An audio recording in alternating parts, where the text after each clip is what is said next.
இந்த ஜப அக்கினியின் முக்கியத்துவத்தை நாம் தெரிந்து கொள்ள வேண்டும். இயேசு கிறிஸ்து இந்த உலகத்திற்கு வந்த நோக்கமே நம்முடைய ரட்சிப்பிற்காக. ரட்சிக்கப்பட்ட நம்மை அவருக்கு முன்பாக அன்பில் பரிசுத்தமுள்ளவர்களும் குற்றமற்றவர்களுமாய் இருப்பதற்கு உலக தோற்றத்திற்கு முன்னே கிறிஸ்துவுக்குள் தெரிந்து கொண்டார் என்று அப்போஸ்தலனாகிய பவுல் எபேசியர் 1:4 எழுதியிருக்கிறார். இந்த ரட்சிப்பு இல்லாமல் நாம் பரலோகம் போக முடியாது. அதுவும் அந்த ரட்சிப்பில் நாம் முடிவு பரியந்தம் நிலைத்திருந்தால் மட்டுமே பரலோகத்துக்கு போக முடியும் என்று இயேசு கிறிஸ்து மார்க்கு 13:13 சொல்லி இருக்கிறார். முடிவு பரியந்தம் நிலைத்திருக்க வேண்டுமானால் விழித்திருந்து ஜெபம் பண்ண வேண்டும் என்று இயேசு மார்க்கு 13:33 சொல்லி இருக்கிறார். ரட்சிப்பில் முடிவு பரியந்தம் நிலைத்திருக்க வேண்டுமானால் அல்லது விழித்திருந்து ஜெபிக்க வேண்டுமானால்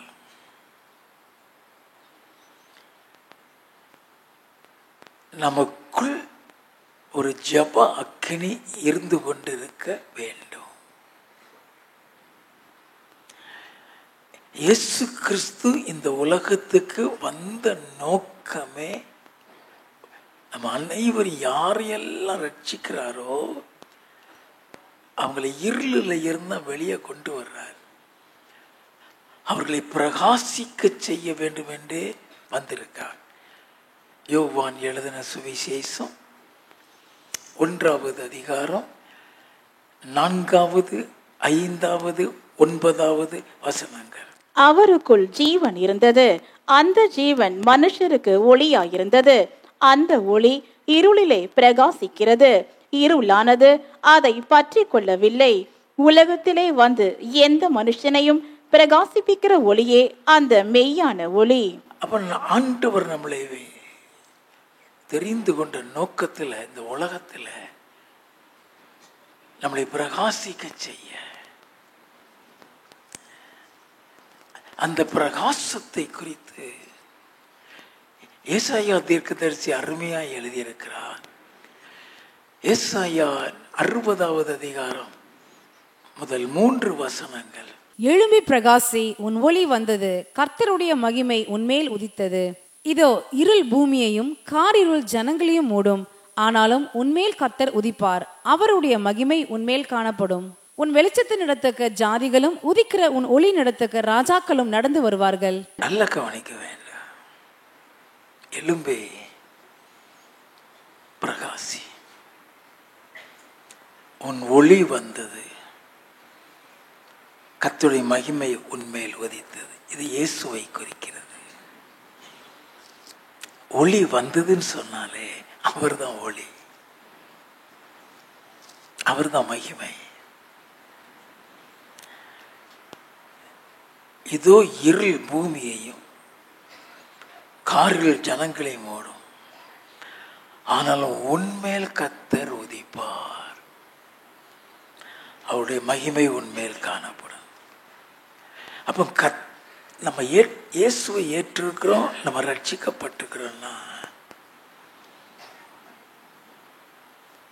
நம்ம பிரகாசித்து தான் ஆக வேண்டும். நல்ல கவனிக்க, நம்மளை குறித்த ஒரு பயம் மற்றவர்களுக்கு உண்டாக வேண்டும்.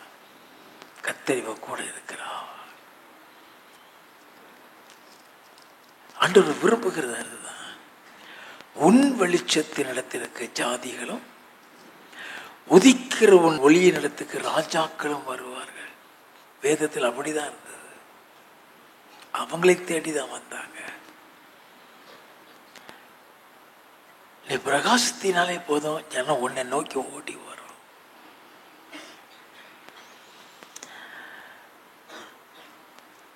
அவன் இந்த அனுபவத்தை அப்போஸ்தலனாகிய பவுல் அழகாக கொரிந்தியருக்கு எழுதும் பொழுது சொல்லுகிறார். 2 கொரிந்தியரின் புஸ்தகம் 4வது அதிகாரம் 6வது 7வது வசனங்கள். இருளில் இருந்து வெளிச்சத்தை பிரகாசிக்க சொன்ன தேவன் இயேசு கிறிஸ்துவின் முகத்தில் உள்ள தமது மகிமையின் அறிவாகிய ஒளியை தோன்ற பண்ணும் பொருட்டாக எங்கள் இருதயங்களிலே பிரகாசித்தார். இந்த மகத்துவம் உள்ள வல்லமை எங்களால் உண்டாயிராமல் தேவனால் உண்டாயிருக்கிறதென்று விளங்கும்படி இந்த பொக்கிஷத்தை மண் பாண்டங்களில் பெற்றிருக்கிறோம். இந்த பொக்கிஷம் சொல்றது இயேசுவை குறிக்கிறது. மண் பாண்டம் சொல்றது நம்ம சரீரத்தை குறிக்கிறது. இந்த சரீரத்துக்குள்ள அவரை அவர் ஒரு பொக்கிஷம். அவர்தான் நம்மளை பிரகாசிக்க வைக்கிறார். நல்லா கவனித்துக் கொள்ள வேண்டும். அவர் நமக்குள் இருந்து நம்மளை பிரகாசிக்க வைக்கவே இந்த ஜப அக்கினியை நமக்கு கொடுக்கிறார். அதனால தான் இயேசு சொன்னார், பூமியின் மேல் அக்கினியை போட வந்தேன், அது இப்பொழுதே பற்றி எறிய, உனக்குள்ள அதை பற்றி எறிய வேண்டாம். ஏதோ ஒரு கடமைக்கோ ஏதோ ஒரு விருப்பத்துக்கோ இந்த அபிஷேகத்தை அவர் கொடுக்கல. உன்னை புது மனுஷனை உருவாக்குறதுக்கு தான் அந்த அபிஷேகம்.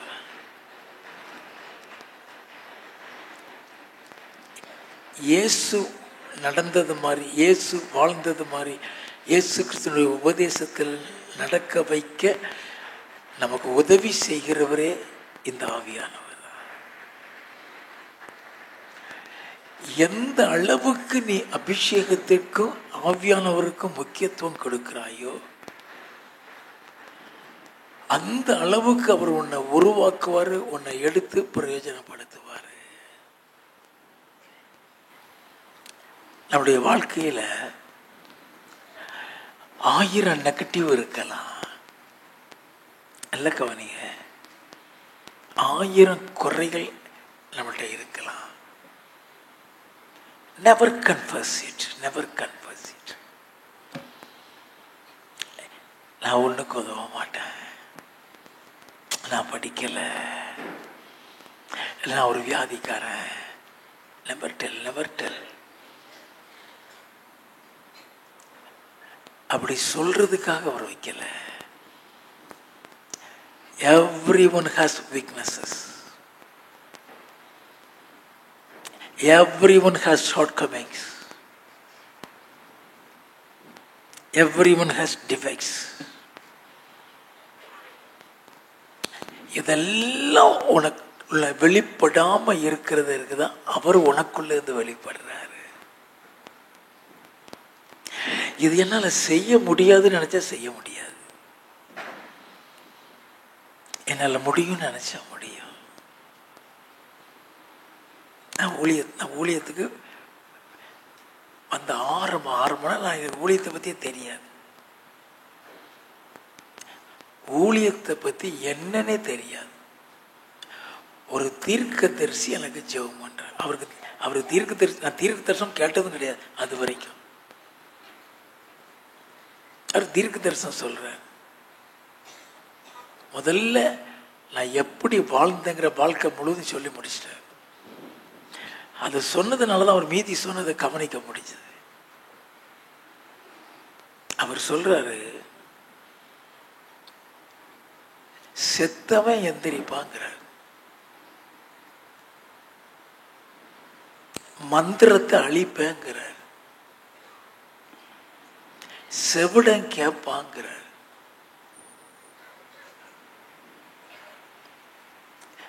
லூசிஃபர் நடுங்குவாங்கிறார். நான் பிசாசு கண்டாலே பயந்து ஓடுவேன். அங்க அலக்கச்சிட்டு கிடந்த பார்த்தா அந்த பக்கமே நிற்க மாட்டேன். என்ன பார்த்து அந்த தீர்க்க தரிசனம் வருது. என்னுடைய பார்வையில 100% சாத்தியம் கிடையாது, 99 இல்லை, 100% சாத்தியம் கிடையாது, தகுதி கிடையாது, தைரியம் கிடையாது. எது இருந்தாலும் தைரியம் கிடையாது. ஆனா இவ்வளவு காரியம் சொல்றாரு, ஆண்டவரே இதெல்லாம் என்னால முடியாது. மோசே சொன்னது மாதிரி வேற யாரையாவது கூட சொல்லல, முடியாததுதான் சொன்னாரு. எதுவுமே முடியாது. முடியாததை சொல்லும் பொழுது அந்த தீர்க்கதரிசிட்ட இருந்து நேர என் வீட்டில் என் பிரேயர் ரூம்ல போய் முழங்கால் போட்டு அழுத. எப்படி தெரியுமா? என்னை குறித்து இவ்வளவு பெரிய திட்டம் தரிசனம் வச்சிருக்கிறீங்களே, நான் தகுதி இல்லையா ஆண்டவரே, என்னை தகுதிப்படுத்துங்க, அதற்கேற்ற பரிசுத்தத்தை தாருங்க. அந்த நாட்கள் அபிஷேகத்தை பத்தி எதுவும் தெரியாது. அதற்கேற்ற அன்பை தாருங்க. எல்லாம் கவனிக்க வேண்டும். எடுத்த எடுப்பிலே மந்திரம் சூனியத்தை தான் கொண்டு வந்தார், பிசாசுபடியை தான் கொண்டு வந்தார். நம்ம நல்லா கவனிக்க வேண்டும். நம்ம சொல்லுவோம், ஆண்டவரே எனக்கு அந்த வியாதி இருக்கு, இந்த வியாதி இந்த ஊழியை செய்ய மாட்டேன், நான் படிக்கலை, நான் இதுக்கு லாயக்கில்ல, நீ சாகும் வரைக்கும் உபயோகப்படுத்தப்பட மாட்டேன். எதை உன்னால முடியலன்னு நினைக்கிறியோ நீ உபயோகப்படுத்தப்பட மாட்ட. வேதத்தை கவனிங்க. நான் திக்குவாயி நான் மந்தனாவுன்னு சொன்ன மோசே சொன்ன உடனே கோபப்பட்டார்னு வேதம் சொல்லுகிறது.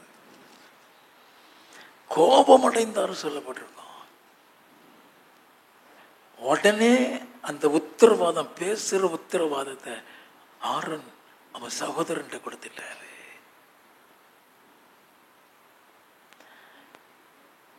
நீ கோலை பிடிச்சிட்டு போய் அற்புதத்தை செஞ்சுட்டு போயிட்டே இருந்த நம்ம ஆண்டவர் நம்மளுக்கு ரட்சித்துட்டாரா? நம்மளால எதுவுமே செய்ய முடியாது. நம்மளை கருவியா உபயோகப்படுத்துறது அவர் தான். நம்மளை கருவியா உபயோகப்படுத்துறது அவர் தான். அதனாலதான் எழும்பி பிரகாசி உன் ஒளி வந்தது, கர்த்தருடைய மகிமை உன் மேல் உதித்தது. இதோ இருள் பூமியை காரில் ஜனங்களை மூடும், கர்த்தர் உன் மேல் உதிப்பார். அப்ப ஒரு ராஜாக்களும் ஜனங்களும் உன்னை நோக்கி வருவார். அப்ப ஆண்டவர் உன்னை மகிமையில வச்சிருக்கும் போது, ஆண்டவர் உன்னை பிரகாசிக்க செய்ய நினைக்கும் போது, நீ கோழி குஞ்சு மாதிரி வீட்டில் முடங்கி கிடக்காத. எல்லாம் கவனிக்க வேண்டாம். என்னால முடியாது, என்னால முடியாது, என்னால முடியவே முடியாதா? என்னால முடியும். நீ எப்படி போகிற பார்த்து உன்னை டாப்ல கொண்டு போய் உட்கார வச்சிருவாரு. அல்லேலூயா. அப்ப நம்மளை நோக்கி ஆண்டவருடைய அழைப்பு வரும் பொழுது நம்முடைய பலகீனம், நம்முடைய சுகவீனம், நம்முடைய இன்னபிலிட்டியை நம்ம காரணப்படுத்தி உதாசீனப்படுத்தி தள்ளிடுறோம். அப்போ நமக்குள்ள ஒரு அக்கினி பற்றி எரிய வேண்டும். அந்த அக்கினி உனக்குள்ள இருந்ததா 1000 பேர் மந்திரம் செஞ்சாலும் உன்னை தொடவே தொடாது. அல்லேலூயா. அப்ப ஆண்டவர் சொல்லுகிறாரு, பூமி மேல் அக்கினியை போட வந்தா இப்பொழுதே பற்றி எரிய வேண்டும். அந்த அக்கினி தான் சீசருக்குள்ள பத்தி எரிஞ்சு படிக்காத பேதுருவை வல்லமையா எடுத்து பிரயோஜனப்படுது. பவுலாவது படிச்சவன், பேதுரு படிக்காதவன். அவன் மீன்பிடி தொழில தோல்வி அடைஞ்சு மீனே இல்லாம வாழ்க்கையே வெறுத்திருந்த பொழுதுதான் அழைச்சாரு, பாப்பா உன்னை இனிமே அவன் மீன்பிடி தொழில் முடிஞ்சு போச்சு, இனிமே உன்னை மனசு நான் பிடிக்க ஆக்க போறேன். அப்படியே ஆக்கினார். சபையை துன்பப்படுத்தி இயேசுவையை தெரியாம இருந்த பவுலை கொண்டு போய் தான் உலகத்தையே கலக்கிட்டாரு. அந்த ஒரே ஒரு பவுல்னால தான் புதிய ஏற்பாட்டில் முக்காவாசி நிறுவங்கள் எழுதப்பட்டுள்ளது. அவன் யாரால முடியாதுன்னு நம்ம நினைக்கிறோமோ அவங்களை எடுத்து பிரயோஜனப்படுத்துவார். அல்லேலூயா.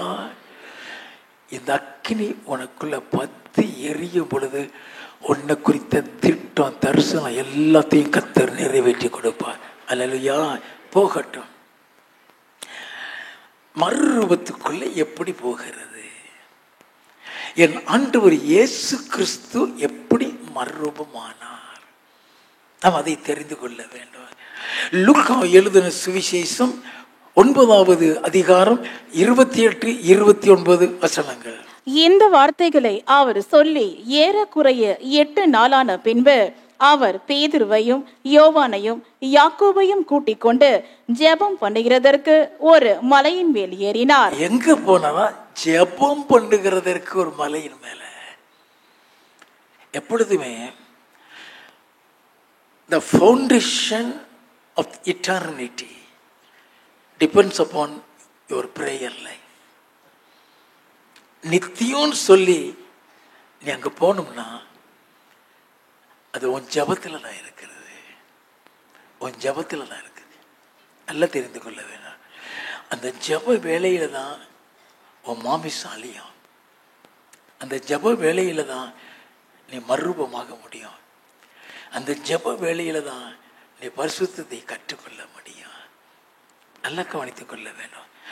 இப்போ அவங்க என்ன செய்கிறாங்க? வேதம் தெளிவாக அவர்களை குறித்து சொல்லுகிறது. ஏறக்குறைய 8 நாளுமே அவர் பேதுருவையும் யோவானையும் யாக்கோபையும் கூட்டிக் கொண்டு ஜெபம் பண்ணுகிறதற்கு ஒரு மலையின் மேலே ஏறினார். இயேசு கிறிஸ்துடைய ஊழிய பிரயாணத்தில் in spite of his tight schedule in ministry அவர் ஜெபத்தை ஒரு பொழுதும் தள்ளி போட்டதும் கிடையாது, ஒதுக்கினதும் கிடையாது. காலையில் அதிகாலையில் எந்திரிச்சிருவார். அதிகாலையில் மார்க் 1:35 அப்படிதான் சொல்லு. அதிகாலையில் எந்திரிச்சு போய் ஜெபிக்க போகிறார். அந்த அதிகாலையில் தேவன் அவரோடு கூட பேசுகிறார். அது ஏசாயா 50வது அதிகாரம் 4வது வசனத்தில் சொல்லப்பட்டிருக்கு. அவர் எப்படி நடக்கணும், என்ன செய்யணுங்கிற அவ்வளவு காரியத்தையும் தேவாதி தேவன் அவருக்கு அங்கே அந்த அதிகாலை ஜெபத்தில் சொல்லிக் கொடுக்கிறாரு. அதுதான் நீதிமொழிகள் 8:17 அதிகாலையில் என்னை தேடுகிறேன், என்னை கண்டடைவான்னு கர்த்தர் சொன்னார். அதற்கப்புறம் இயேசு என்ன செய்கிறார்? மத்தேயு 14வது அதிகாரம் 23வது வசனத்தை நீங்க எடுத்து வாசித்தீங்கன்னா ஊழியத்தை சாயந்திரம் முடிக்கிறாரு. ஊழியத்தை முடிச்சு ஜனங்களை எல்லாம் அனுப்பி விட்டுட்டு உடனே மலைக்கு மேல ஜெபம் பண்ண போயிடுறாரு. மலைக்கு மேல ஜெபம் பண்ண போயிடுறாரு. அவர் ஊழியத்தினுடைய நாட்கள்ல தான் வேதம் சொல்லுகிறது. லூக்கா 5வது அதிகாரம் 16வது வசனத்தை எடுத்து வாசித்து பார்த்தீங்கன்னா தனியா ஜெபம்ன்றதுக்கு ஒரு வண்ணாந்தரமான இடத்துல போய் ஜெபம் பண்ணிட்டு இருக்கிறாரு. லூக்கா 6வது அதிகாரம் 12வது வசனத்தை எடுத்து வாசித்து பார்த்தீங்கன்னா ராத்திரி முழுவதும் ஜெபம் பண்ணி கொண்டிருக்கிறாரு. இப்படி ஜெபிக்க ஜெபிக்க ஜெபிக்க அவருக்குள்ள இந்த ஜெப அக்கினி கொழுந்து விட்டு எரிகிறது. நல்லா கவனிக்க வேண்டும். அவருக்குள்ளாக இந்த அக்கினி கொழுந்து விட்டு எரியுது. இப்போ பேதுரு யாக்கோபு யோவான் 3 பேரையும் மேல கூட்டிட்டு போய் ஜெபம் பண்ணிட்டு இருக்கிறாரு. அவர் வேதம் சொல்லுகிறது ஜெபம் பண்ணும்படி ஒரு மலையில் ஏறினார். அவர் ஜெபம் பண்ணுகையில் while he was in prayer, அவர் ஜெபம் பண்ணுகையில் அவருடைய முக ரூபம் மாறிற்று. நல்ல கவனிக்க. ஜெபிச்சுட்டு இருக்கும் போதே அந்த ஜெபம் தான் உன்னை மறுரூபமாக்கும். ஏன் பின் மாற்றம்? ஜெபம் போயிட்டு அர்த்தம். ஜெபம் போயிட்டு ஜெபம் நீ ரட்சிக்கப்பட்டுட்டியா? அந்த ஜெப தாகத்தை அவரே கொடுப்பாரு. நமக்கு ஜெபிக்கவே தெரியாது. நல்லா கவனிக்க வேண்டும். நீ ரட்சிக்கப்பட்டுட்டியா? உனக்குள்ள இந்த ஜெப அக்னி தன்னாலே வரும். உனக்குள்ள இந்த ஜெப கிருபை தன்னாலே வரும். ஐயா, திரித்துவமே உனக்குள்ள வந்து வாசம் செய்யும் போது ஜெபிக்க வைக்காம இருப்பாரா? நாம உதாசீனப்படுத்தி அந்த கிருபைகளை இழந்து போயிடுறோம். நல்லா கவனிக்க வேண்டும். நம்ம 2 அல்லது 3 நாள் ஜெபிக்காம இருந்து பாரு, அதுக்கப்புறம் நாள் ஜெபிக்க முடியாது. அதனால இடைவிடாமல் ஜெபம் பண்ணுயா. 1000 சொந்தக்காரன் இன்னைக்கு வருவான், போயிடுவான். அவன் வந்தான்னு சொல்லி நீ ஜெபத்தை விட்டுருக்கியா, நீ பரலோகத்தை இழந்துருவ. அப்ப இயேசு கிறிஸ்துடைய தொடர் ஊழியத்தில் அவர் எல்லா நேரமும் ஜெபம் பண்ணி கொண்டே இருக்கிறார். அப்படி ஜெபித்துக் கொண்டிருக்கும் பொழுது அவருடைய முகரூபம் மாறுகிறது, அவருடைய வஸ்திரம் வெண்மையாகி பிரகாசித்தது. இப்ப இந்த அனுபவத்துக்கு பேர் தான் மறுரூப அனுபவங்கிறது. மத்தேயு எழுதின சுவிசேஷம் 17வது அதிகாரம் 2வது வசனம். அவர்களுக்கு முன்பாக மறுரூபமானார், அவர் முகம் சூரியனை போல பிரகாசித்தது, அவர் வஸ்திரம் வெளிச்சத்தை போல வெண்மையாயிற்று. நல்லா கவனிங்க, இது பரலோக சாயல். அவர் மாம்சத்தில் இருக்கிறாரு. இப்ப மாமிசம் இல்லை அவர்கிட்ட. இப்ப பரலோக சாயல் அவங்கள்ட்ட மறுரூபமாகி காமிக்கிறாரு. நல்லா கவனித்துக் கொள்ள வேண்டும். இதே மாதிரி அவருடைய முகம் சூரியனை போல பிரகாசிக்கும் எழுதப்பட்டிருக்கு இல்லையா? இயேசு கிறிஸ்து சொன்னார், நாமும் அப்படி மாறித்தான் பரலோகத்துக்குள்ள போகிறோமா. மத்தேயு எழுதின சுவிசேஷம் 13வது அதிகாரம் 40ல இருந்து 43 வரை வாசிப்போம். ஆதலால் கலைகளை சேர்த்து அக்கினியால் சுட்டெரிக்கிறது போல இவ்வுலகத்தின் முடிவிலே நடக்கும். மனுஷகுமாரன் தம்முடைய தூதர்களை அனுப்புவார், அவர்கள் அவருடைய ராஜ்யத்தில் இருக்கிற சகல இடர்களையும் அக்கிரமம் செய்கிறவர்களையும் சேர்த்து அவர்களை அக்கினி சூளையிலே போடுவார்கள், அங்கே அழுகையும் பற்கடிப்பும் உண்டாயிருக்கும். நல்லா கவனிக்க வேண்டும். அக்கிரமம் செய்கிறவர்கள் எல்லாரையும் அக்கினி சூளையில நரகத்துல போட்டுருவாராம். வாசிப்போம். அப்பொழுது எப்பொழுது மனுஷகுமாரன் வர்ற நேரத்துல, அப்பொழுது நீதிமான்கள் தங்கள் பிதாவின் ராஜ்யத்திலே சூரியனை போல பிரகாசிப்பார்கள். நல்லா கவனிக்க வேண்டாம், சூரியனை போல பிரகாசிப்பாங்களாம். அப்ப இயேசு இன்னைக்கு அப்படித்தானே பிரகாசித்து காமிச்சாரு. அப்ப நம்மளையும் அப்படித்தான் மாற்றுவார். அப்படின்னா நம்முடைய முகம் அப்படி பிரகாசிக்க வேண்டுமானால், நாம் அப்படி மறுரூபமாக வேண்டுமானால், நம்முடைய மாமிச சுபாவம் அழிந்து தான் ஆக வேண்டும். 1 கொரிந்தியரின் புஸ்தகம் 15வது அதிகாரம் 50வது வசனம். சகோதரரே, நான் சொல்லுகிறது என்னவெனில், மாம்சமும் இரத்தமும் தேவனுடைய ராஜ்யத்தை சுதந்தரிக்க மாட்டாது. அப்போ இந்த மாமிசத்துல நம்ம பரலோகத்துக்கு போக முடியாது. அப்படின்னா மாமிச சுபாவத்திலையும் போக முடியாது. நல்ல கவனிங்க, மாமிச சுபாவம்னா என்ன? அந்த மாமிச சுபாவம் அழிந்து விட்டதுன்னு சொன்னா என்ன? ரெண்டையும் தெரிந்து கொள்ள வேண்டும். எது மாமிச சுபாவம்? நம்ம நான் சொன்னேன், மாமிச சுபாவத்தில் நம்ம பரலோகத்துக்குள்ள போக முடியாதுன்னு சொன்னேன். அப்ப இந்த மாமிச சுபாவம் அழிகிறதுக்கு தான் இந்த ஜெப அக்கினின்னு சொல்றேன். நம்ம முக்கியமான பகுதிக்குள்ள போகிறோம். எப்படி முதல்ல மாமிச சுபாவம்னா என்ன, மாமிச சுபாவம் அழிந்து இருக்கிறதுனா என்ன, இந்த மாமிச சுபாவம் அழிஞ்சாத்தான் உன் முகம் பிரகாசிக்கும், அதையும் தெரிஞ்சுக்கிடணும். அப்ப இந்த மாமிச சுபாவம் அழிகிறதற்கு எப்படிப்பட்ட அக்கினி அதை அழிக்கும்? லூக்கா எழுதின சுவிசேஷம் 9வது அதிகாரம் 53வது வசனத்தில் இருந்து, அவர் எருசலேமுக்கு போக நோக்கமாய் இருந்தபடியினால் அவ்வூரார் அவரை ஏற்றுக்கொள்ளவில்லை. அவருடைய சீஷராகிய யாக்கோபும் யோவானும் அதை கண்ட போது, அவர் சமாரிய மக்கள் உள்ள போக அனுமதிக்க மாட்டேன்ட்டாங்க. வாசிப்போம்.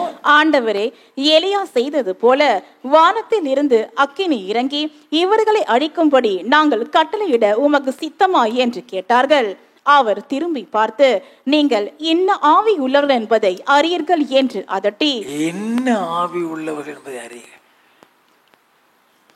நல்லா கவனிக்க வேண்டும். உனக்குள்ள கிறிஸ்துவின் ஆவி வந்துட்டுனா மாமிசம் செயல்படக்கூடாது. இப்ப டக்குன்னு கோபம், உடனே கோபம், அவன் விட மாட்டேன்னு சொல்லிட்டாங்க. உடனே ஆண்டவரே, எலியா செஞ்சது மாதிரி நாங்க அக்கினியை இறக்கிட்டுமா? இதுக்கு பேர் மாமிச சுபாவம். ஆண்டவர் சொல்லுகிறார், நீங்க என்ன ஆவியுள்ள அறியல் என்று அதட்டி, மனுஷகுமாரன் மனுஷனுடைய ஜீவனை அழிக்கிறதற்கு அல்ல, ரட்சிக்கிறதற்கே வந்தார் என்றார். அப்ப நான் ஒன்னால நன்மை தான் உண்டாயிருக்க முடியும், ஒன்னால தீமை உண்டாக கூடாது. ஆண்டவர் சொல்றது நடத்த, ஒன்னால நன்மை தான் உண்டாகணும், ஒன்னால தீமை உண்டாக கூடாது. உனக்கு 1000 பேர் தீமை செய்யலாம், அவன் தீமை செஞ்சிட்டானே சொல்லி நீ பதிலுக்கு தீமை செய்யக்கூடாது. தீமையை நன்மையால் ஜெயிக்க வேண்டும். அவன் நல்லா புரிந்து கொள்ள வேண்டும். அப்ப ஆண்டவர் சொல்லி கொடுக்கிறாரு, அந்த மாமிச சுபாவங்கிறது நம்முடைய கோபம், விரோதங்கள், எரிச்சல்கள், கசப்பு, சின்ன காரியத்துக்கும் லாங் ஃபேஸ் கேள்விப்பட்டிருக்கீங்களா?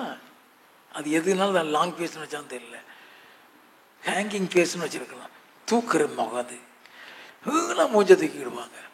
ஏன் நம்ம அப்படி செய்கிறோம்னு சொன்னா, ஏன் நம்மளால சிரிக்க முடியல, ஏன் சந்தோஷமா பார்க்க முடியல, ஏன் நம்மளுடைய இருதயத்தை விட்டு சில காரியம் வெளியே போகல? சுபாவம் அழியல. அப்ப சுபாவம் அழிஞ்சிருச்சுங்கிறதுக்கு அடையாளம் இல்லை. நல்லா கவனிக்க வேண்டாம். இப்ப மாமிச சுபாவத்தை பார்க்கிறோம், சுபாவம் அழிஞ்சிருச்சுன்னா அர்த்தம் என்ன? அப்படி சுபாவம் அழிஞ்ச உடனே முகம் எப்படி பிரகாசிக்கு? அப்போஸ்தல நடவடிக்கைகளின் புஸ்தகம் 6வது அதிகாரம் 11 இருந்து வாசிப்போம். அப்பொழுது அவர்கள், மோசேக்கும் தேவனுக்கும் விரோதமாக இவன் தூஷண வார்த்தைகளை பேச கேட்டோம் என்று சொல்லும்படியாக மனுஷரை ஏற்படுத்தி ஜனங்களையும் மூப்பரையும் வேத பாரகரையும் எழுப்பிவிட்டு அவன் மேல் பாய்ந்து அவனை பிடித்து ஆலோசனை சங்கத்தாருக்கு முன்பாக இழுத்து கொண்டு போய் பொய் சாட்சிகளையும் நிறுத்தினார்கள். பொய் சாட்சிகளை நிறுத்தினார்கள். இவர்கள், இந்த மனுஷன் இந்த பரிசுத்த ஸ்தலத்துக்கும் வேத பிரமாணத்துக்கும் விரோதமாக தூஷண வார்த்தைகளை ஓயாமற் பேசுகிறான். எப்படி என்றால், நஸ்ரனாகிய அந்த இயேசு இந்த ஸ்தலத்தை அடித்து போட்டு மோசே நமக்கு கொடுத்த முறைமைகளை மாற்றுவான் என்று இவன் சொல்ல கேட்டோம் என்றார்கள். False accusations. வாசிப்போம். ஆலோசனை சங்கத்தில் உட்கார்ந்திருந்த அனைவரும் அவன் மேல் கண் நோக்கமாயிருந்து, என்ன பதில் சொல்ல போறான் இது என்ன பதில் சொல்ல போறான்? அவனை சாகடிக்கணும்னு சொல்லிதான் அந்த பொய் சாட்சியை கொண்டாந்து நிப்பாட்டுறாங்க. He never bothers about his death. வாசிப்போம். அவன் முகம் தேவதூதன் முகம் போல் இருக்க கண்டார்கள். ஏன் இப்படி இருந்துச்சு? அவனோட மாமிசம் இல்லையா? அவனோட மாமிசம் இல்லை, அந்த மாமிச சுபாவம் அவனை விட்டு போயிருச்சு. அப்ப அவனுடைய முகம் பிரகாசமா இருக்குன்னா அவனுக்குள்ள ஒரு அக்கினி பத்தி எரியுதுன்னு அர்த்தம். அவனுக்குள்ள அக்கினி பத்தி எரியுதுன்னு எதை வச்சு நம்ம சொல்ல முடியும்? நல்லா கவனித்துக்கொள்ள வேண்டாம். 5வது வசனம். இந்த யோசனை சபையார் எல்லாருக்கும் பிரியமாயிருந்தது. அப்பொழுது விசுவாசமும் பரிசுத்த ஆவியும் நிறைந்தவனாகிய ஸ்தேவானையும், அவன் விசுவாசமும் பரிசுத்த ஆவியும் நிறைந்தவன். விசுவாசம் சொன்னா இயேசு மீது, எட்டர்னிட்டி மீது. ஆபிரகாம் அன்னைக்கு விசுவாசத்தை இயேசு பின்னால வந்தான். ஆபிரகாம் வந்தது எல்லாம் ஆசீர்வாதத்துக்காக இல்லை, நித்தியத்துக்காக.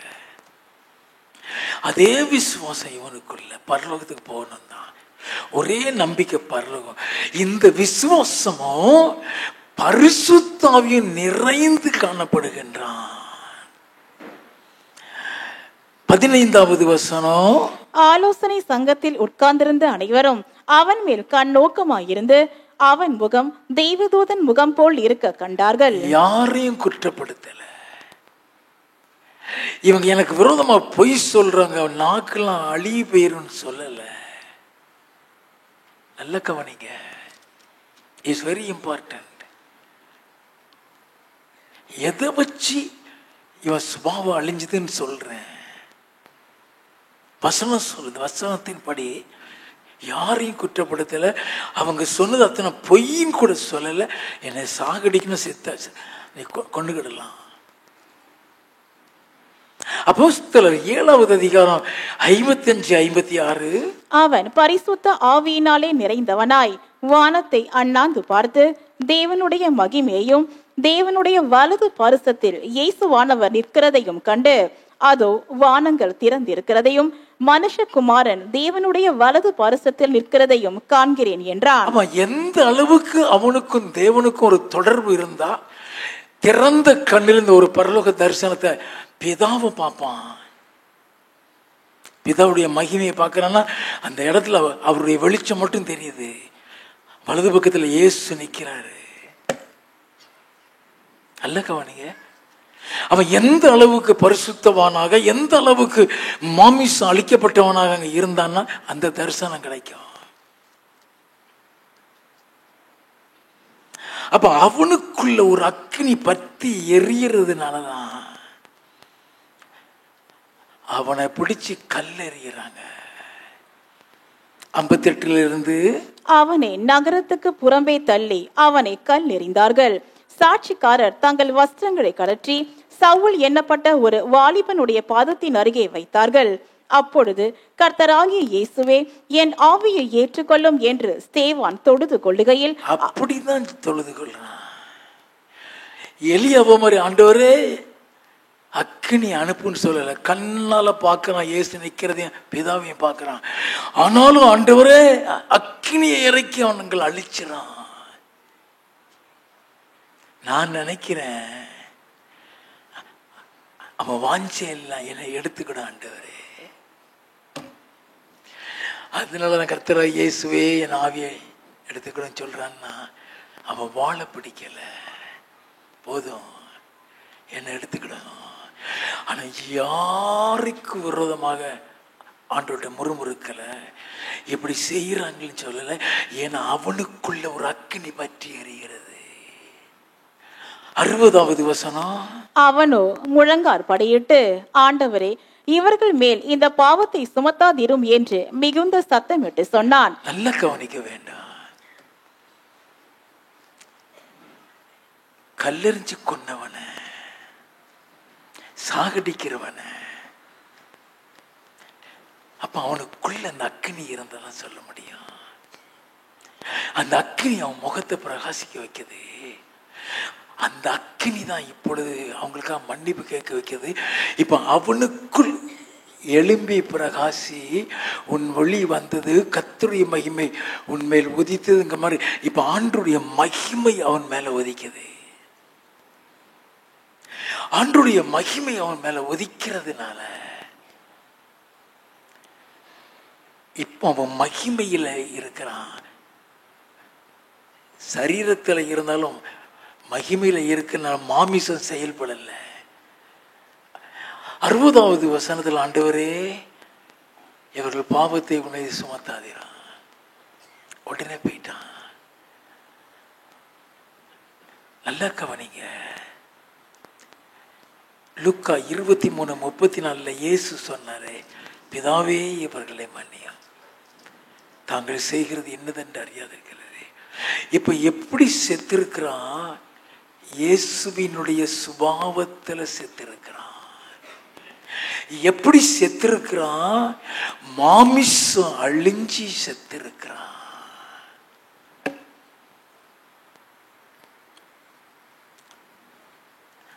போகட்டும். இப்பொழுது நம்முடைய மாமிசம் அழிக்கப்பட வேண்டாம். அது எப்படி? அக்கினியில அழிக்கப்படும். இப்பொழுதும் நீ ஜெபம் பண்ணிக்கிட்டே இருக்கிறீன்னா, நீ எவ்வளவு நேரம் ஜெபம் பண்ணாலும் அபிஷேகத்தில் தான் இருப்ப. நீ அபிஷேகத்தை நீ முழங்கால் போட்டு அதிகமாக ஜெபிங்க. நீ எவ்வளவுக்கு எவ்வளவு முழங்கால் போடுறிய உனக்குள்ள அக்கினி பற்றி அறியும். உன் சரீரம் தேவனுடைய ஆலயம். அங்க ஆவியானவர் உள்ள இருக்கிறார். உன் இருதயம் அந்த ஆலயத்தில் உள்ள பலிபீடம். எல்லாம் கவனிங்க. உன் சரீரம் தேவனுடைய ஆலயம். வேதத்தில் இந்த பலிபீடத்தில் தான் அக்கினி எரிஞ்சுக்கிட்டே இருக்குன்னு சொல்லப்பட்டிருக்கோம். அந்த பலிபீடத்தில் எரிகிற அக்கினி அவிஞ்சு போயிடக்கூடாது. லேவியராகமம் 6வது அதிகாரம் 13வது வசனத்தை வாசிக்க கேட்போம். பலிபீடத்தின் மேல் அக்கினி எப்பொழுதும் எரிந்து கொண்டிருக்க வேண்டும். பலிபீடத்தின் மேல அக்கினி எப்போதும் எரிந்து கொண்டிருக்க வேண்டும்.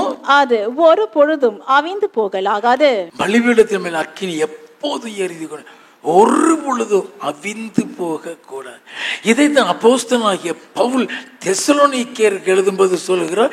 1 தெசலோனிக்கேயர் புஸ்தகம் 5வது அதிகாரம் 19வது வசனம், ஆவியை அவித்து போடாதீர்கள். ஆவியை எப்பொழுதுமே உனக்குள்ள இருக்கிற ஆவியை அனல் பற்றி கொண்டே இருக்க வேண்டும். அது அவிஞ்சிருச்சுன்னா ஜபமே பண்ண முடியாது, தூக்கம்தான் வரும். எந்த நேரம் உனக்கு தூக்கம் வருது, உன்னால ஜபம் பண்ண முடியலன்னா ஆவி அணைஞ்சு கிடக்குதுன்னு அர்த்தம். அதனாலதான் ஆவியை அவித்து போடாதீர்கள் சொல்லுகிறாரு. ரோமரின் புஸ்தகம் 12வது அதிகாரம் 11வது வசனம், அசதியாயிராமல் ஜாக்கிரதையாயிருங்கள். அசதியாயிராமல் ஜாக்கிரதையாயிருங்கள். ஆவியிலே அனலாயிருங்கள். ஆவியிலே அனலாயிரு. எப்பொழுதுமே அனலா இருக்கணும். அந்த அனல் மூட்டப்பட வேண்டும். அத வாஸ்தமே. அப்பத 2 தீமோத்தேயு புஸ்தகம் 1வது அதிகாரம் 6வது 7வது வசனம், இது நிமித்தமாக நான் உன்மேல் என் கைகளை வைத்ததினால் உனக்கு உண்டான தேவ வரத்தை நீ அனல் மூட்டி எழுப்பி விடும்படி உனக்கு நினைப்பூட்டுகிறேன். அனல் மூட்டி எழுப்பி விடுன்னு சொல்ற. இப்ப நம்ம அதை தான் பார்க்க போறோம். How to stir up the fire. அதை பத்தி எரியணும். அப்ப அந்த பத்தி எரியறதுக்கு என்ன செய்ய வேண்டும்? அது பத்தி எரிஞ்சாதான் உன் மாமிசம் அழியும், உன் சுபாவம் அழியும். வாசிப்போம். லேவியராகமம் 6வது அதிகாரம் 12வது 13வது வசனங்கள். பலிபீடத்தின் மேல் இருக்கிற அக்கினி அவியாமல் எரிந்து கொண்டிருக்க வேண்டும். ஆசாரியன் காலைதோறும் அதன் மேல் எரியும்படி கட்டைகளை போட்டு அதன் மேல் சர்வாங்க தகன பலியை வரிசையாக வைத்து அதன் மேல் சமாதான பலிகளின் கொழுப்பை போட்டு தகனிக்க கடவன். பலிபீடத்தின் மேல் அக்கினி எப்பொழுதும் எரிந்து கொண்டிருக்க வேண்டும். அது ஒரு பொழுதும் அவிந்து போகலாகாது. நல்ல கவனிக்க வேண்டும். பழைய ஏற்பாட்டில் தேவனுடைய ஆலயத்தில் ஆசரிப்பு கூடாரத்தில் பலிபீடத்தில் உள்ள அக்கினி அணைஞ்சே போகக்கூடாதுன்னு ஆண்டவர் சொல்றாரு. அந்த பலிபீடத்தில் இருக்கிற அக்கினி அவிந்து போகாமல் இருக்க ஆசாரியன் காலை தோறும் அது மேல் எரியும்படி கட்டைகளை போடுகிறான். அந்த கட்டை தான் பத்தி எரியும். அந்த கட்டுகளை போடுகிறான். அந்த கட்டை தான் தீ பற்றி எரியும். அது பத்தி எரியும் பொழுது அது மேல சமாதான பலியின் மாமிசம், மாடோ ஆடோ, அதை வெட்டி அதை வரிசையா அதில் அடிக்கிறான். சர்வாங்க தகன பலின்னு சொல்லப்பட்டிருக்கிறது. அது ஆடா இருக்கலாம், மாடா இருக்கலாம்.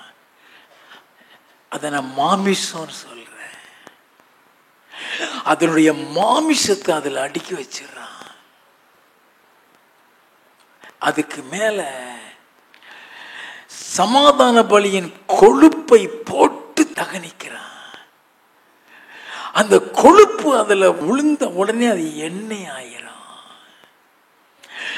எப்பொழுதுமே கொழுப்பை உருக்கிட்டினாலே கொழுப்பு எண்ணெய் ஆயிரும்.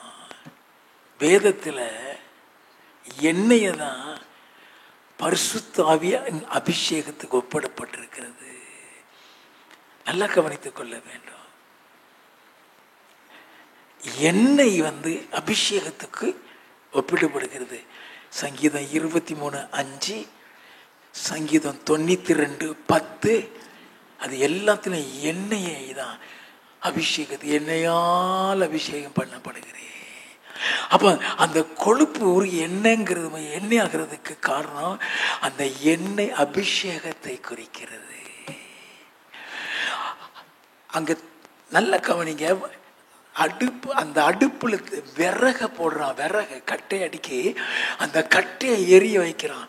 அந்த விறகு போட்டு விறகு எரிஞ்சாதான் அது எரிய முடியும்.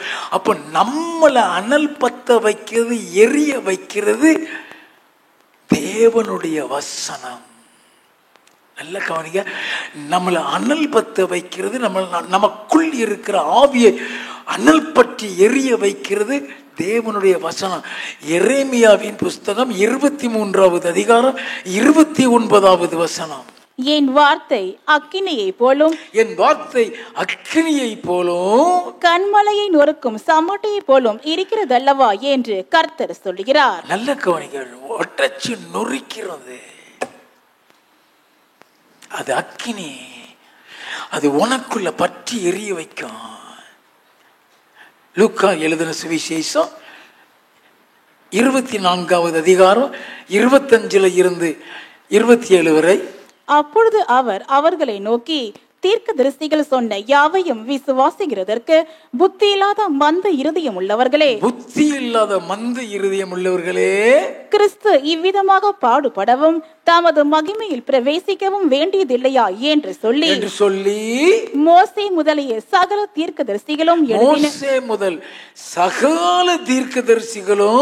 எழுதின வேத வாக்கியங்கள் எல்லாவற்றிலும் தம்மை குறித்து சொல்லியவைகளை அவர்களுக்கு விவரித்து காண்பித்தார். வேத வசனத்தை விவரித்து காண்பிக்கிறார்.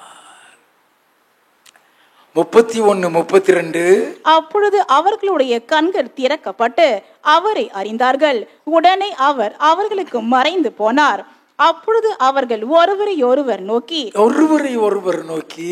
வழியிலே அவர் நம்முடனே பேசி வேத வாக்கியங்களை நமக்கு விளங்க காட்டின பொழுது நம்முடைய இருதயம் நமக்குள்ளே கொழுந்து விட்டு எரியவில்லையா என்று சொல்லிக் கொண்டு, அந்த வேத வாக்கியம் தான், அந்த வேத மோசேல இருந்து சகல தீர்க்கதரிசி எழுதின வேத வசனத்தை தான் அவங்களுக்கு விலைக்கு சொல்றாரு. அது அவங்களுடைய இருதயத்துல கொழுந்து விட்டு எரிகிறது. அப்போ உனக்குள்ள கொழுந்து விட்டு உன்னை எரிய வைக்கக்கூடியது வசனம். நீ எவ்வளவு வேதத்தை நீ தியானிக்கிறியோ வாசிக்கிறியோ உனக்குள்ள அக்கினி பற்றி எரியும். இந்த வசனத்தின்படியாக என் வாழ்க்கையில நடந்ததை வச்சுதான் நானும் பிரசங்கம் பண்ணிக்கிட்டு இருக்கிறேன். நல்லா கவனிக்க வேண்டும். எபிரேயரின் புஸ்தகம் 4வது அதிகாரம் 12வது வசனம். தேவனுடைய வார்த்தையானது ஜீவனும் வல்லமையும் உள்ளதாயும் இருபுறமும் கருக்குள்ள எந்த பட்டயத்திலும் கருக்கானதாயும் ஆத்துமாவையும் ஆவியையும் கணுக்களையும் ஊனையும் பிரிக்கத்தக்கதாக உருவ குத்துகிறதாயும், ஆத்துமாவையும் ஆவியையும் கணுக்களையும் ஊனையும் பிரிக்கத்தக்கதாக உருவ குத்துகிறதா. நல்ல கவனிக்க வேண்டும். எல்லாத்தையும் காலி பண்ணிடுறான். ஒவ்வொரு வசனமும் உன்னோட பேசும். ஒவ்வொரு வசனமும் நீ எப்படி நடக்கணும்னு சொல்லி கொடுக்கும். பொய் சொல்லாதங்கிறது நீ வசனத்தை வாசித்தாதான் தெரியும். நல்ல கவனிக்க வேண்டாம். முறுமுறுக்கிறது பாவங்கிறது நீ வசனத்தை வாசித்தாதான் தெரியும். அப்ப எதெல்லாம் பாவங்கிறது அந்த வசனம் தான் சொல்லி கொடுக்கும். நீ ஒவ்வொரு காரியமா நீ கற்றுக்கொள்ள கற்றுக்கொள்ள கற்றுக்கொள்ள உன் வாழ்க்கை மாறுகிறது. உன்னுடைய மாமிச சுபாவம் தன்னாலேயே அழிந்து போகிறது. நல்லா கவனிக்க வேண்டும். எரேமியாவின் புஸ்தகம் 20வது அதிகாரம் 9வது வசனம், ஆதலால் நான் அவரை பிரஸ்தாபம் பண்ணாமலும் இனி கர்த்தருடைய நாமத்திலே பேசாமலும் இருப்பேன் என்றேன். ஆனாலும் அவருடைய வார்த்தை என் எலும்புகளில் அடைப்பட்டு எரிகிற அக்கினியை போல் என் இருதயத்தில் இருந்தது. அந்த வார்த்தை என்னை இருக்க விட மாட்டேங்க, அது என் எலும்புல பத்தி எரிந்து கொண்டிருக்கிறது.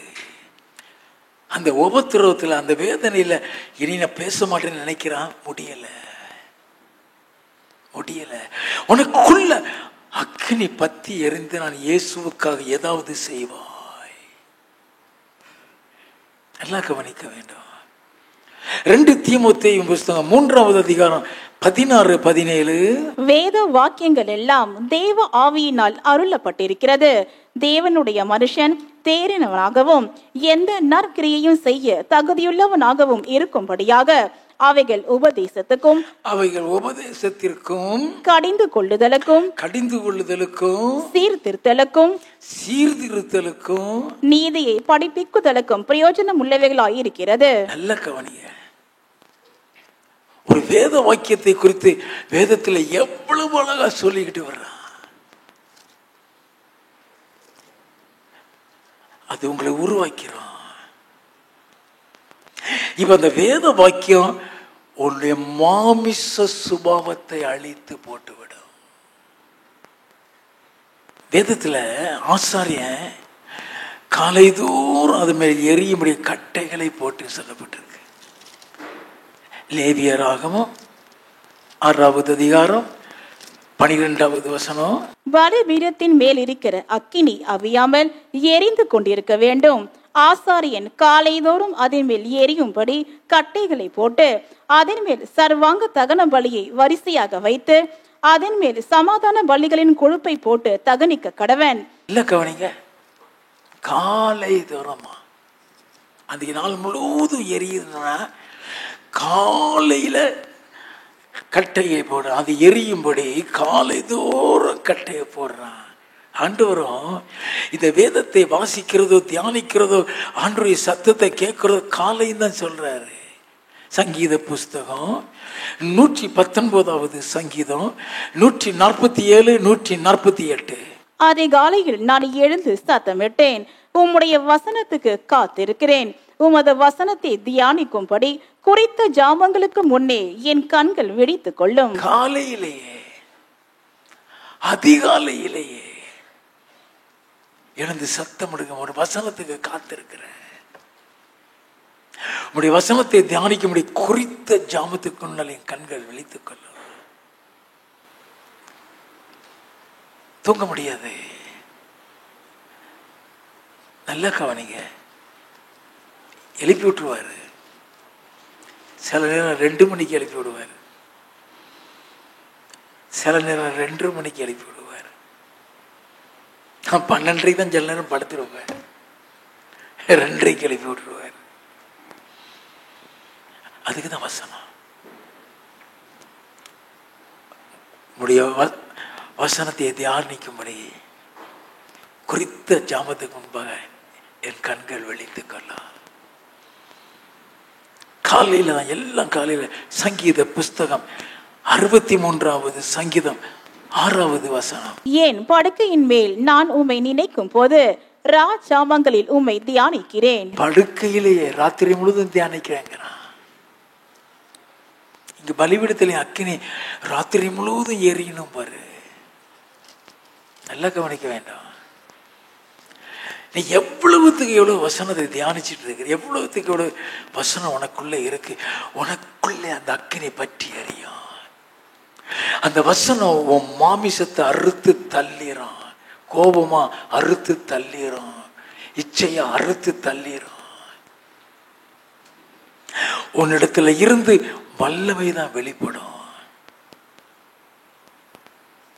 சங்கீத புஸ்தகம் 119வது சங்கீதம் 11வது வசனம். நான் உமக்கு விரோதமாய் பாவம் செய்யாதபடிக்கு உமது வாக்கை என் இருதயத்தில் வைத்து வைத்தேன். உமக்கு விரோதமாய் பாவம் செய்யாதபடி உம்முடைய வாக்கை என் இருதயத்தில் வைத்து வைத்தேன். நல்லா கவனிக்க வேண்டும். அந்த வசனம் உள்ளே இருந்ததுன்னா பாவம் செய்ய முடியாது. சங்கீதக்காரன் சொல்றான், சங்கீதம் 1ஆம் சங்கீதம் 2வது வசனத்துல, கர்த்தருடைய வேதத்தில் பிரியமாய் இருந்து இரவும் பகலும் அவருடைய வேதத்தில் தியானமாய் இருக்கிற மனுஷன் பாக்கியவான். சங்கீத புஸ்தகம் 119வது சங்கீதம் 105வது வசனத்துல, அவருடைய வசனம் உன் கால்களுக்கு தீபமும் உன் பாதைக்கு வெளிச்சமுமாய் இருக்குது எழுதப்பட்டிருக்கிறதே. வேதம் சொல்லுகிறது, அதன் மேல சமாதான பலியின் கொழுப்பை ஊத்தி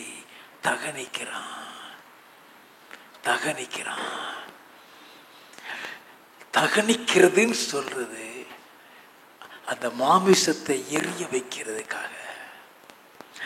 அவ்வளவுமே ஏன் விறகு, ஏன் நெருப்பு, ஏன் கொழுப்பு? அந்த மாமிசம் எரிய வேண்டாம்.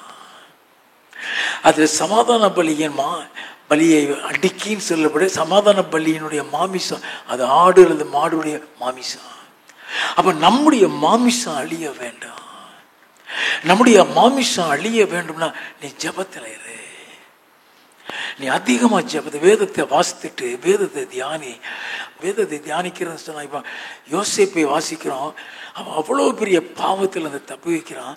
ஆண்டவரே எனக்கு அப்படிப்பட்ட பரிசுத்தத்தை தாரும். கேட்க வேண்டாம். நீ வாசிக்கிற எலிசாவை வாசிக்கிற சூனேமியால் சொல்றா, நம்ம வீட்டுக்கு வந்துட்டு போகிற தேவ மனுஷன் பரிசுத்தவான் என்று காண்கிறேன். நீ ஜெபிக்கணும், ஆண்டவரே மற்றவர்கள் என்னை பரிசுத்தவான் சொல்லத்தக்கதாக என் நடக்கையை பரிசுத்தமாக்கி தாரான். நானே என்னை பரிசுத்தவான் சொல்லக்கூடாது, மற்றவர்கள் என்னை பரிசுத்தவான் சொல்லணும். ஆண்டவரே ஜெபி. நீ ஒவ்வொரு வசனம் தியானிக்கிறன்னு சொல்றது அதன் மாதிரி உன்னை நீ நடக்கணும். அது மாதிரி நீ நடக்க ஆரம்பிக்கிறான். எவ்வளவோ பிரச்சனை, சிங்க கெபின்னு சொன்னதுக்கு அப்புறம் கூட தானியேல் ஜெபத்தை விடலையே. வாசிக்கிற, அதை கேட்கிற, எப்படி வசனம் உன் இருதயத்துக்குள்ள பதியும். நீ ஒரு வசனத்தை தியானிக்கிற, அது வசனம் எங்க இருக்குன்னு தெரிஞ்சுதான் வாசிக்கிற.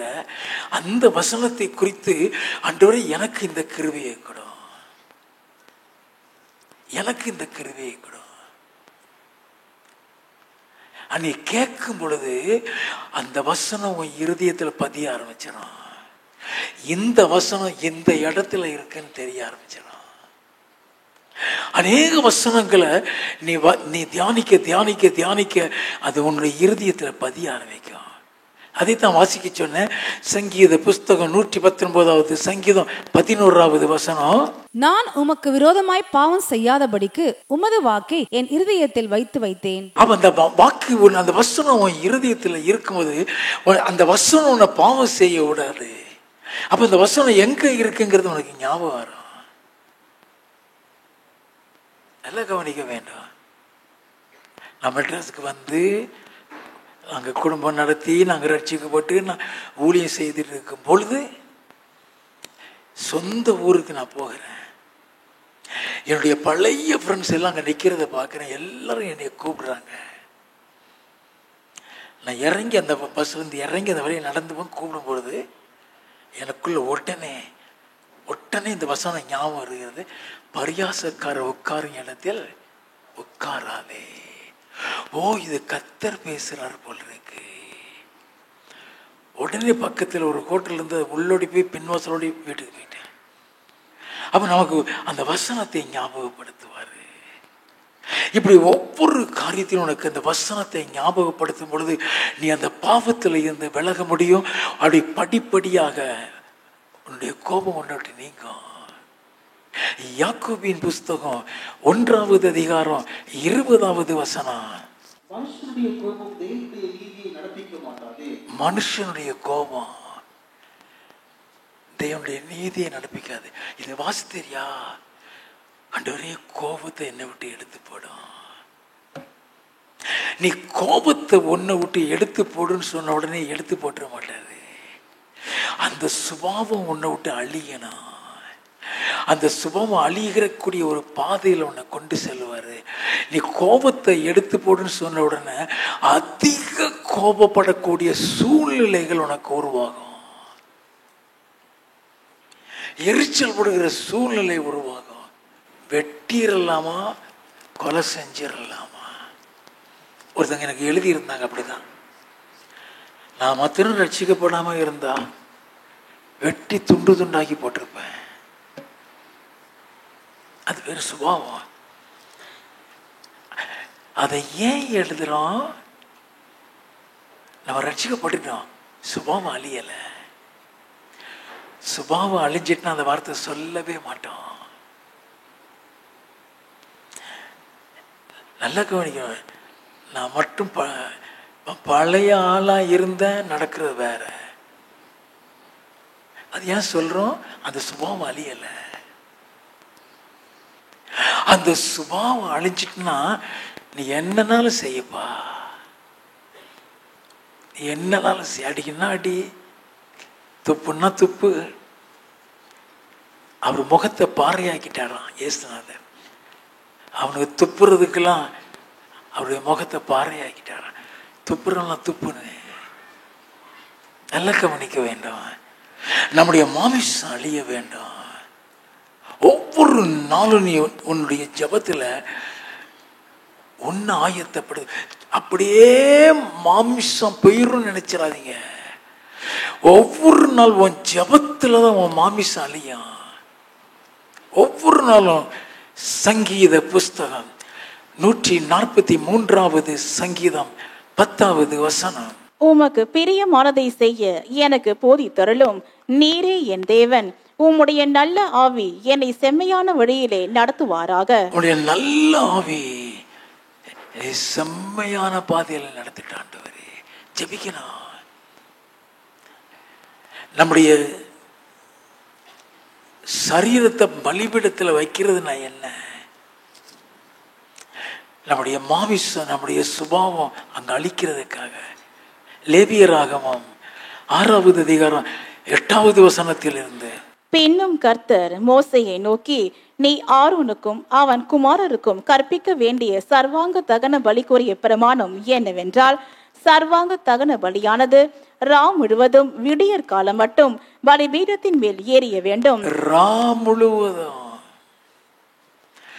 விடிய காலம் மட்டும் பலிபீடத்தில் எரிய வேண்டும். லூக்கா 6:12 வாசித்து பார்த்தீங்கன்னா வேதம் சொல்லுகிறது, இயேசு கிறிஸ்து மலைக்கு மேலே போய் ராத்திரி முழுவதும் ஜெபம் பண்ணி கொண்டிருந்தார். நீ ராத்திரி முழுவதும் நீ ஜெபம் பண்ணி கொண்டிருந்தா அந்த பலிபீடம் எரிஞ்சு கொண்டே இருக்கும். நீ ஜெபத்தில் இருந்து வெளியே வரும் பொழுது பிரகாசத்தோட தான் நீ வெளியே வருவ. ராம் முழுவதும் வேதம் சொல்லுகிறது வாசிப்போம். பலிபீடத்தின் மேலுள்ள அக்கினி எரிந்து கொண்டே இருக்க வேண்டும். ஆசாரியன் தன் சணல் நூல் அங்கியை தரித்து தன் சணல் நூல் ஜலடத்தை அறையில் போட்டுக்கொண்டு பலிபீடத்தின் மேல் அக்கினியில் எரிந்த சர்வாங்க தகன பலியின் சாம்பலை எடுத்து, சர்வாங்க முக்கியமான பகுதி இது, சர்வாங்க தகன பலியின் சாம்பலை எடுத்து பலிபீடத்து பக்கத்தில் கொட்டி பின்பு தன் வஸ்திரங்களை கடற்றி வேறு வஸ்திரங்களை உடுத்தி கொண்டு அந்த சாம்பலை பாளையத்துக்கு புறம்பே சுத்தமான ஒரு இடத்திலே கொண்டு போய் கொட்ட கடவன். சுத்தமான இடத்திலையா? ஏன் தூர கொட்டல?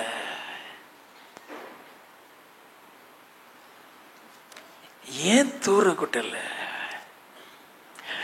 ஏன் அந்த சாம்பலை கொண்டு போய் சுத்தமாக இடத்துல கொட்டுறான்?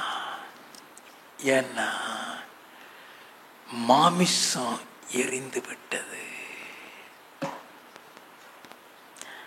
எப்பொழுதுமே ஒரு மாமிசம் அது எரிந்து சாம்பல் ஆகிறது போல உன் சுபாவம் அழிஞ்சி சாந்தமாய் மாற வேண்டும். அதுதான் வேல்யூ. அந்த மாமிசம் வேல்யூ இல்லை, அது எரிஞ்சதுக்கு அப்புறம் கிடைக்கிற சாம்பல் வேல்யூ. உன் சுபாவம் முக்கியம் இல்லை, அந்த சுபாவம் எரிஞ்சிருச்சுங்கிறத உன் குணாதிசயம் காட்டணும். அப்போ சுபாவம் மாற்றப்படுகிறது. நல்ல கவனிங்க. சுபாவம் மாமிசம் எரிந்து சாம்பலாகிறது, சுபாவம் அழிந்து சாந்தமாக மாத்துமா. வேத வசனத்தின்படி பார்ப்போமா? யாத்திராகமம் 2வது அதிகாரம் 11வது 12வது வசனங்கள். மோசே பெரியவனான காலத்தில் அவன் தன் சகோதரத்தில் போய் அவர்கள் சுமை சுமக்கிறதை பார்த்து தன் சகோதரராகிய எபிரேயரில் ஒருவனை ஒரு எகிப்தியன் அடிக்கிறதை கண்டு அங்கும் இங்கும் பார்த்து ஒருவரும் இல்லை என்று அறிந்து எகிப்தியனை வெட்டி அவனை மணலிலே புதைத்து போட்டான். நல்ல கவனிங்க, கொன்னே போட்டான். அவன் எப்படிப்பட்ட கோபக்காரன்! அவன் சாதாரண ஆளா? யாத்திராகமம் 11வது அதிகாரம் 8வது வசனத்தின் கடைசி பகுதி. உக்கிரமான கோபத்தோட பார்வோனை விட்டு புறப்பட்டான். உக்கிரமான கோபம். யாத்திராகமம் 32வது அதிகாரம் 19வது வசனம். அவன் பாளையத்துக்கு சமீபித்து அந்த கன்று குட்டியையும் நடனத்தையும் கண்டபோது மோசே கோபம் மூண்டவனாகி தன் கையிலே இருந்த பலகைகளை மலையின் அடியிலே எரிந்து உடைத்து போட்டு, பாருங்க, 40 நாள் காத்து கிடந்து பெற்றுக்கொண்டு வந்த கற்பனை, 40 நாள் காத்துட்டு பெற்று வந்த கற்பனை கோபத்துல உடைச்சிடறான். அவ்வளவு கோபம் இல்லவன். இப்ப அவனை அக்கினியின் பாதையில தான் நடத்துறாரு. இந்த சுபாவம் அழியணும்னு அக்கினி வேணும். இந்த சுபாவம் அழியணும்னு அக்கினி வேணும். அப்போ மோசேக்கு ஆண்டவர் காமிக்கிற அக்கினிலாம் என்ன?